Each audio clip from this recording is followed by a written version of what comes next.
ప్రేమ అనేది ఒక మధురానుభూతి. అందరి జీవితంలో ఒక్కసారైనా ఆ ఫీలింగ్ని ఎక్స్పీరియన్స్ చేసే ఉంటారు. అయితే లైఫ్లో ఫస్ట్ లవ్ని ఎప్పటికీ మర్చిపోలేదు. ఆ లవ్ సక్సెస్ అయినా ఫెయిల్ అయినా సరే చిరకాలం గుర్తుండిపోతుంది. లవ్ బ్రేకప్ అయితే మాత్రం ఆ బాధ నుంచి బయటపడడానికి కొన్నేళ్లు పడుతుంది. అలాంటి ఒక ఫేస్ తన లైఫ్లో కూడా ఉంది అంటున్నాడు కుర్ర హీరో ఆనంద్ దేవరకొండ. ఎంతో నిజాయితీగా ప్రేమిస్తే వర్కౌట్ కాలేదన్నాడు. ఆ బాధ నుంచి బయటపడేందుకు అతనికి ఏకంగా 4 ఏళ్లు పట్టిందంటూ మొదటిసారి తన బ్రేకప్ స్టోరీని చెప్పుకొచ్చాడు. ఆనంద్ దేవరకొండ ఇటీవలే బేబీ సినిమాతో సూపర్ డూపర్ హిట్ అందుకున్నాడు.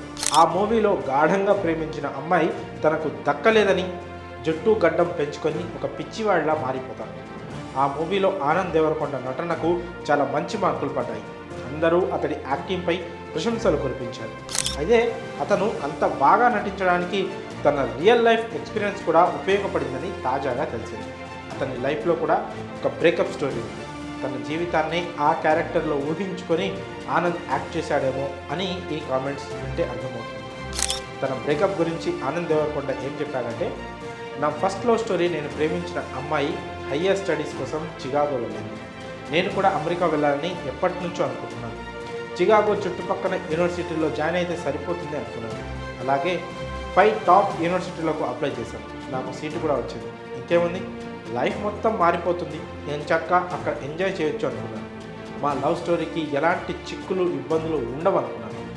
అక్కడికి వెళ్ళాక అనుకున్నది ఒకటి, అయింది ఒకటి. మొత్తం వ్యవహారం తెలిసికొట్టింది. నాకు ఏమీ అర్థం కాలేదు. నా గుండె బద్దలైనంత పని అయిపోయింది. ఎంతో నిజాయితీగా ప్రేమించాను, కానీ వర్కౌట్ కాలేదు. ఆ బాధ నుంచి బయటకు రావడానికి నాకు ఏకంగా 4 ఏళ్లు పట్టిందంటూ ఆనంద్ దేవరకొండ తన బ్రేకప్ స్టోరీని చెప్పుకొచ్చాడు. ఆనంద్ దేవరకొండ అమెరికాలో ఉద్యోగం చేసిన సంగతి తెలిసింది. ఏడాదికి 40 లక్షల శాలరీ వచ్చే ఉద్యోగాన్ని వదిలేసి సినిమాల మీద ఆసక్తితో ఇండస్ట్రీలోకి ఎంట్రీ ఇచ్చాడు. తాజాగా బేబీ సినిమాతో తన కెరియర్లోనే బిగ్గెస్ట్ హిట్ అనుకొని తన ఖాతాలో వేసుకున్నాడు. మరి ఆనంద్ దేవరకొండ బ్రేకప్ స్టోరీపై మీ అభిప్రాయాలను కామెంట్స్ రూపంలో తెలియజేయండి.